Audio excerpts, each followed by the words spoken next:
मुफ्त का भोजन। आज सेठ ब्रिजलाल की बेटी की शादी थी।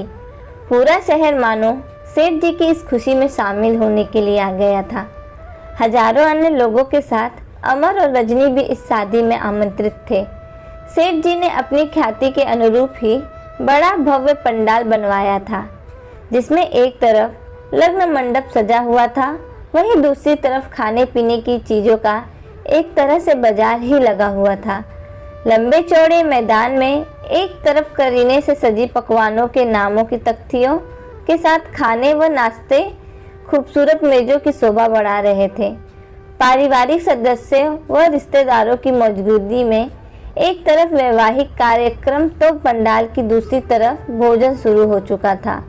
अमर और रजनी भी अपनी पसंद के व्यंजन थाली में सजाकर जायकेदार भोजन का लुत्फ उठाने लगे।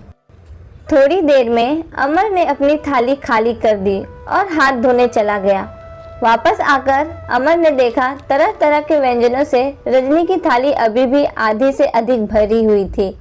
तरह तरह के व्यंजन देखकर उसने अपनी थाली पूरी भर ली थी, लेकिन अब उससे खाया नहीं जा रहा था।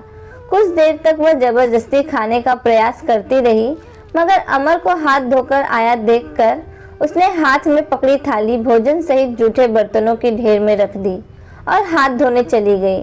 रजनी के वापस आते ही अमर ने रजनी का हाथ पकड़ा और उसे अपने साथ चलने का इशारा किया।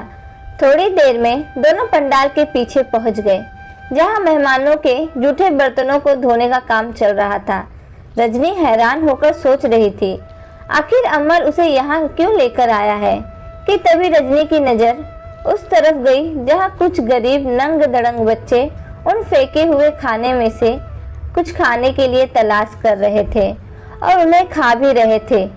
खुद खाने के साथ कुछ सब्जियां व पूरियां ये बच्चे अपने हाथ में पकड़ी पन्नियों में भी भरे जा रहे थे।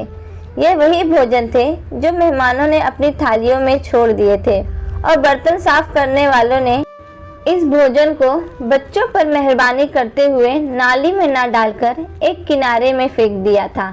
बच्चों के साथ ही कुछ आवारा कुत्ते भी कभी कभार उन भोजनों पर मुंह मारने में कामयाब हो जाते थे, लेकिन बच्चों से डरकर फिर दूर जाकर खड़े हो जाते। यह दृश्य देखकर रजनी को रोना आ गया। वह समझ गई कि अमर ने उसे यहाँ क्यों ले आया था। पलकों में छलक आए आंसुओं को पोंछते हुए रजनी ने अमर के आगे हाथ जोड़ते हुए कहा, मुझे माफ कर दो अमर, तुमने मेरी आंखें खोल दी ये भयावह मंजर दिखाकर। अब मैं प्रतिज्ञा करती हूँ कि आइंदा भोजन का एक कौर भी व्यर्थ नहीं होने दूंगी, चाहे वह मुफ्त का ही क्यों ना हो। अब अमर के चेहरे पर प्रसन्नता के साथ ही संतोष भी नजर आ रहा था। तो दोस्तों, आपको ये कहानी कैसी लगी आप हमें ज़रूर बताइए और चैनल को लाइक, शेयर और सब्सक्राइब करना ना भूलना। धन्यवाद।